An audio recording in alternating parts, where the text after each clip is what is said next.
Hello, maayong gabi. So, morning update in the night sa atong gihimo, no? So, naka-primer na lahat itong tirada natin na kwan. So, siyempre primer muna. At saka nakakisami na yan. Ito. Yun, no? Nakakisami na yan. Yun, no? So, second floor nito pala mga guys. So, second floor.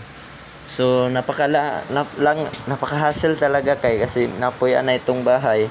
May mga gamit na nilagay na sa loob. So yan na, pag primer na to kanina, bisibog ta na at saka gibalik naman nato. Saka ito naman bisibog na to at saka gibalik. Siyempre itong TV kanina nilagyan natin ng newspaper o walang pintura nakapilit. Ito talaga yung may masking tape pa yan nila kalagay kasi nakakisami na yan eh. Hindi dapat niya na matalsikan ng pintura. At saka gawin natin bukas, ito nang gagawin natin, itong liki. Batakan natin itong liki.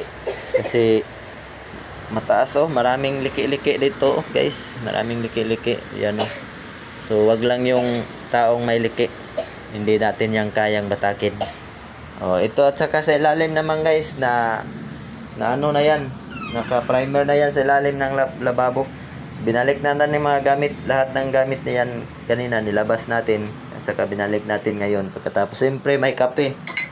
Okay, natapos na may kape. Saka dito naman naka-primer na lahat yan. Yan Yan, nalagyan natin ng bukas ng anong yung WPC. At saka dito, naka-primer na lahat dito. At saka doon sa sulok hanggang sulok, naka-primer na lahat. Dito.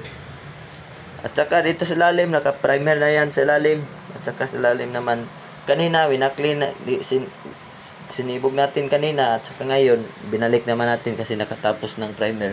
At saka dito, marami pang lihaanan pa ito. May gaspang pa.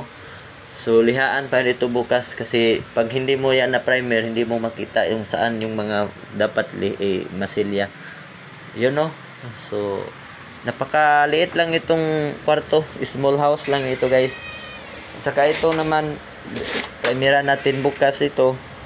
Yung ibang pintura naman natin gamitin dyan. At saka nito naman sa kahoy, wooding paint. So ito yan na lahat dito naka-primer na lahat. Ito lang diskarte. The best basta all in ang tirada natin guys. Okay, and thanks sa customer sa Tagum City. So ito naka second floor ito guys. May isang kwarto diyan sa ibabaw at saka dito sala at saka dalawang kwarto doon sa ibabaw, mga sa itaas mga tol. Okay, itong railings, pinturahan naman natin itong railings. Lagyan natin ng paint yung black ang gusto ng amo. Okay, ito naka-primer lahat. Kasi yun naman ang first step, primer, aliha at saka primer ang gagamitin mo sa first step mga katirada sa pintura. Okay, ayos na So, thanks for watching. Ito anong tingin nito dito? Maganda ba o hindi? Comment lang sa comment section. O maganda bang pagkagawa? Comment daw sa Cocomelon. Tingnan nyo guys kung maganda pang paggagawa. At saka may cinder, cute na light. Maraming light yan maraming color. Tatlo. Yun talaga. Di ba? Ito na ang kalabasan. Primer pa ito guys. Hindi pa ito top coat tirada mga tix akot. Hindi pa tayo naglagay ng top coating. Okay, thanks for watching guys. Abangan sa sunod ng mga videos.